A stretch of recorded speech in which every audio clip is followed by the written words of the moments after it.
வணக்கம். வாழ்வியல் ஜோதிடம். நான் உங்கள் ஜோதிடர் ஈஸ்வர் சிவகிருஷ்ணன்.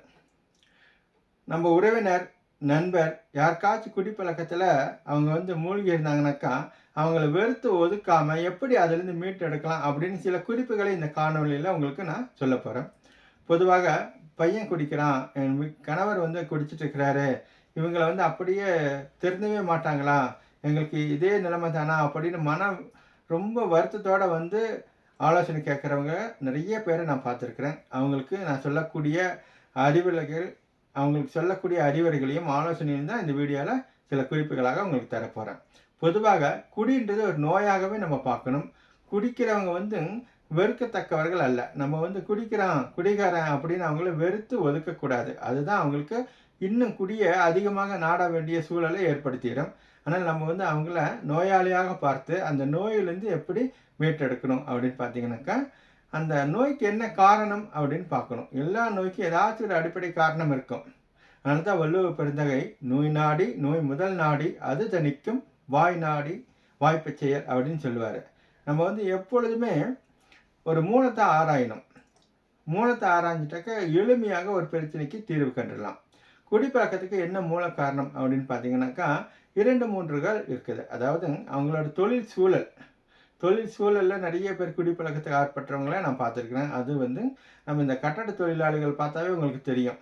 ரொம்ப கடினமான உடல் உழைப்பாளிகள். ஆனால் சனிக்கிழமை அவங்க பேமெண்ட் வாங்கணுன்னு டாஸ்மார்க் தான் எல்லா நண்பர்கள் பட்டாளமே போகும். தொழில் சூழலில் குடிப்பழக்கத்துக்கு ஆட்படுறவங்க. அதுக்கடுத்தது தீய நண்பர்கள். தீய நட்பு அப்படின்னு பார்க்கக்குள்ள நட்புனுக்குள்ளே எல்லாம் ரொம்ப போற்றி பெருமையாக பேசக்கூடிய ஒரு விஷயம். ஆனால் அதுலேயும் கூடா நட்பு, தீய நட்பெல்லாம் இருக்குது. தீய நண்பர்கள் நம்மளுக்கு ஒரு தீய பழக்கத்தை கொண்டு போய் மாட்டி விட்டுருவாங்க.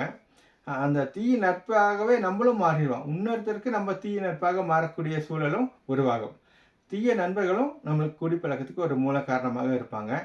ஒரு 2-3 நாள் குடி வேண்டாம் அப்படின்னு தவிர்த்து ஒரு நண்பர் இருந்தாருனாக்கா, அவர் வாடா மச்சான்ட்டு என்ன நீ மட்டும் இப்படி இருக்கிற அப்படின்னு தோல் மேலே கை போட்டு டாஸ்மார்க் கூப்பிட்டு போகிறவங்கள தீய நட்புன்னு நம்ம சொல்கிறோம்.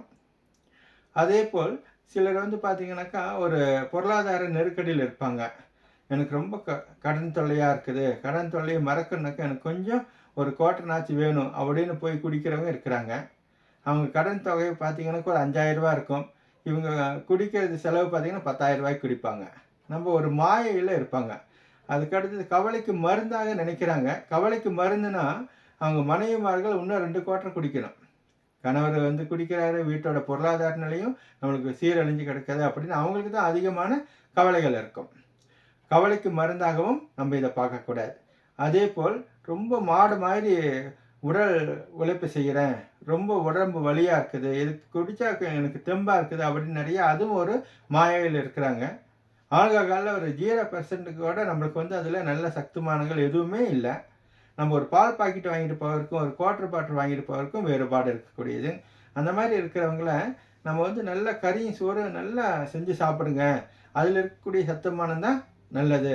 அதே போல் ஊட்டச்சத்து பானங்கள் நிறையா இருக்குது. ஆர்லிக்ஸ், போன்விட்டா, காம்ப்ளான் மாதிரியான நிறைய ஊட்டச்சத்து பானங்கள் இருக்குது.